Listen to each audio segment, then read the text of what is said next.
Welcome to our channel. आज का कहानी शुरू करने से पहले जल्दी से बेल आइकन को दबाकर हमारे चैनल को सब्सक्राइब कर दीजिए और नए नए कहानी देखने का मजा लीजिए। रोहित, मैं संध्या के पास हूँ। तुम और चंदूलाल अब जाओ। ठीक है अजय, लेकिन संध्या की हालत के बारे में मुझे बताना। ठीक है रोहित। उसके बाद रोहित और चंदूलाल वहाँ से चले जाते हैं। चंदूलाल रोहित को उस जंगल के पास लेकर जाता है जिसका जिक्र रोहित ने किया था। रोहित की सामने सब कुछ धुंधला धुंधला सा नजर आ रहा था। वो जंगल में एक पेड़ के पास जाकर रुकता है जिस पर 15 नंबर लिखा था। चंदूलाल जी, हमें इस जगह को अभी खोदना होगा। मुझे कुछ कुछ याद आ रहा है कि यहाँ पे किसी को मैं दफनाया था, लेकिन किसको ये मुझे याद नहीं आ रहा है। ठीक है रोहित जी, गाड़ी में कुछ ना कुछ होगा जिससे हम यहाँ पर खुदाई कर सके। मैं अभी लेकर आता हूँ। उसके बाद रोहित और चंदूलाल मिलकर जमीन की खुदाई करने लगते हैं। कुछ इंच खुदाई करने के बाद उन्हें किसी की बॉडी दिखाई देती है। जब वो दोनों उसके पास जाकर देखते हैं तो वो दोनों हैरान हो जाते हैं। ये क्या? अगर ये रोहित मित्तल है तो तुम फिर कौन हो? चंदूलाल जी, मुझे अब सब याद आ रहा है।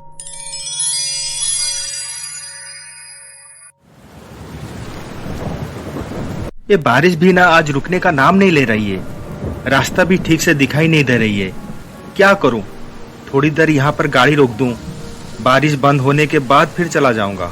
अरे नहीं नहीं, मुझे लगता है कि ये बारिश इतनी जल्दी नहीं रुकेगी, इसलिए मुझे धीरे धीरे गाड़ी चलाकर जाना होगा। ऐसे कहकर विकी धीरे धीरे कार चलाकर जा रहा था।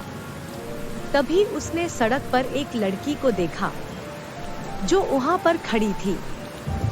इतनी तेज बारिश में ये लड़की यहाँ क्या कर रही है? जाकर उससे पूछना पड़ेगा, शायद वो लिफ्ट की तलाश में होगी। ऐसे सोचकर विकी उस लड़की के पास जाता है। हाय, आप कौन हो और इस तरह बारिश में क्यों भीग रही हो? मैंने आपको कहीं देखा है। कहाँ देखा है? हाँ, याद आया। आप मिस्टर रोहित मित्तल की पत्नी प्रिया मित्तल हो ना? हाँ, मैं प्रिया मित्तल हूँ। लेकिन आप इतनी बारिश में सुनसान सड़क पर क्या कर रहे हैं? मैं आपकी कोई मदद करूं? क्या आप मुझे घर तक छोड़ सकते हैं? अगर आप बुरा ना माने तो मैं आपको एक बात कहूं, आप बहुत भीग चुके हैं। यहीं कुछ माइल की दूरी पर मेरा घर पहले आएगा, तो आप वहां जाकर कपड़े चेंज कर सकते हैं, वरना आप बीमार पड़ जाओगे। उसके बाद मैं आपको आपके घर छोड़ाऊंगा। ठीक है। उसके बाद प्रिया कार में बैठकर विकी के घर जाती है। मेरे घर कोई लेडीज नहीं रहते हैं। मेरा मतलब मैं बैचलर हूँ, इसलिए आपको मेरी ड्रेस पहनकर एडजस्ट करना होगा। कोई बात नहीं, मैं एडजस्ट कर लूंगी। ऐसे आप बारिश में भीग गए थे, इसलिए आप एक गर्मा गर्म चाय पी लीजिए, आपको अच्छा लगेगा। क्या हुआ? आप इतने उदास क्यों हुई? आप चाहे तो मेरे साथ बात शेयर कर सकते हैं। इतनी तेज बारिश में सुनसान सड़क पर, वो भी रात में, मैं तो डर ही गई थी कि मैं घर कैसे जाऊंगी। आपकी बहुत बहुत शुक्रिया कि आपने मेरी मदद की। इसमें शुक्रिया कैसा? अगर मैं आपका मदद नहीं किया होता तो कोई और आपका मदद कर देता, इसलिए आपको मुझे शुक्रिया कहने की कोई जरूरत नहीं है। जरूरत है। कोई भी ऐसी परिस्थिति में मदद कभी नहीं करेगा। आपसे कुछ पल मिलकर मुझे ये पता चला कि आप कितने केयरिंग हो। इसमें भी बड़ी बात क्या है? केयरिंग तो सब होते हैं। सब नहीं होते। कब से ये बोझ लेकर अकेली चल रही हूँ। पता नहीं क्यों मुझे आपको सब कुछ आज कह देने को जी कर रहा है। रोहित से शादी मैंने अपनी मर्जी से की थी। हमारा लव मैरिज हुआ था, लेकिन उसके सामने मेरी मर्जी कभी चली ही नहीं। मैं रोहित की प्यार नहीं, एक अमीर आदमी की जरूरत बन गई। एक स्टेटस मेडल, एक ऐसा मेडल जो बड़ी शान से वो अपने सीने में लगाए हुए हर पार्टी में घूमते हैं। मैंने तो सोचा था कि पति पत्नी का रिश्ता प्यार का होता है, निभाने का होता है, लेकिन मैं निभाने की नहीं, सिर्फ दिखाने की चीज बनकर रह गई। बोलने पर हमेशा झगड़ा होता है हम दोनों के बीच। कई बार तो रोहित ने मुझ पर हाथ भी उठाया है। रोहित को मेरी कोई कदर नहीं है। मुझे समय देना तो दूर की बात है, कई बार वो मुझे पार्टी में झगड़े के कारण अकेला छोड़कर चले जाते हैं। आज भी उन्होंने पार्टी से लौटने के वक्त मुझे बारिश में सुनसान सड़क पर अकेला छोड़कर गुस्से में चले गए। उन्होंने जरा ये भी नहीं सोचा कि बारिश में इतनी रात में मैं घर कैसे जाऊंगी। जहां मुझे उनकी सबसे ज्यादा जरूरत होती है वहां पर वो मेरे साथ कभी नहीं होते। मैं हमेशा वहां पर अपने आप को अकेली पाती हूँ, हमेशा अकेली पाती हूँ। देखिए प्रिया जी, आपका आपके पति के साथ जो रिश्ता है उसके बारे में मैं तो कुछ नहीं कहूंगा, लेकिन ये जरूर कहूंगा कि आपके अंदर जो प्रिया है उसको और किसी की नहीं, सिर्फ आपकी जरूरत है। जानता हूँ खुशी पाने के लिए हम अक्सर दूसरों के आगे हाथ फैलाते हैं, जबकि खुशी हमारे अंदर कहीं छुपी होती है। आप खुद के बारे में जितना सोचेंगे उतना ही खुश रहेंगे। आप एक अच्छे इंसान होने के साथ साथ कितनी अच्छी अच्छी बातें भी किया करते हैं। आपसे बातें करके मुझे बहुत अच्छा लगा, बहुत सुकून सा मिला मेरे दिल को। ये से और एक बात कहना चाहता हूँ मैं कि दिमाग के पास हर बात का जवाब नहीं होता, इसलिए दिमाग जब भी कोई फैसला करने के लिए इनकार कर दे तो दिल की बात सुनो, मुश्किलें आसान हो जाएंगे। अब चलिए मैं आपको आपके घर छोड़कर आता हूँ। उसके बाद विकी प्रिया को उसकी घर छोड़ता है।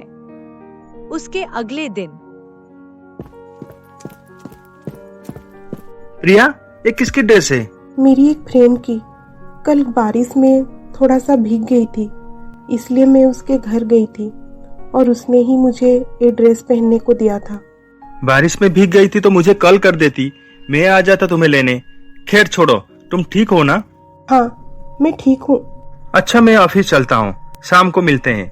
और हाँ, अगर कहीं जाना हो तो गाड़ी ले जाया करो। ठीक है रोहित। रोहित ऑफिस जाने के बाद प्रिया ड्रेस लौटाने विकी के घर जाती है। वहाँ पर वो दोनों ढेर सारे बातें करते हैं। वो दोनों एक अच्छे दोस्त बन जाते हैं और धीरे धीरे ये दोस्ती प्यार में बदल जाता है। उन दोनों की बीच प्यार इतना बढ़ जाता है कि वो दोनों एक दूसरे को बिना देखे रह नहीं पाते थे।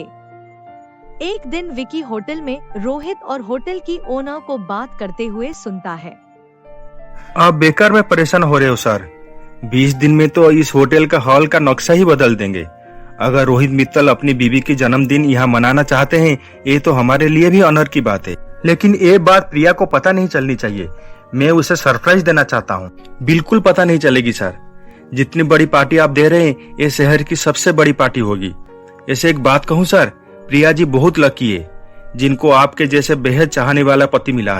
चाहता तो मैं उसे बहुत हूँ, लेकिन कभी कभी काम की वजह से उसे वक्त नहीं दे पाता।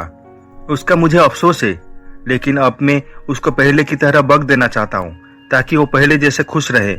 इसलिए इस जन्मदिन पार्टी में मैं उसको इतना सरप्राइज देना चाहता हूँ कि वो सारी पुरानी बातें भूलकर फिर से पहले की तरह खुश हो जाए, क्योंकि मैं उसे अब दुखी देखना नहीं चाहता। All the best sir.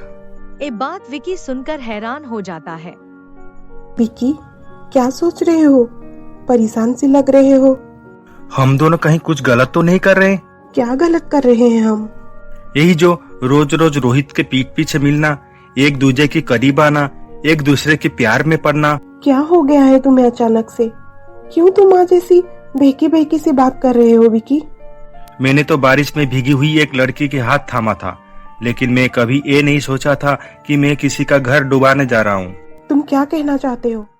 अब आगे क्या होने वाला है जानने के लिए देखिए हमारा अगला एपिसोड।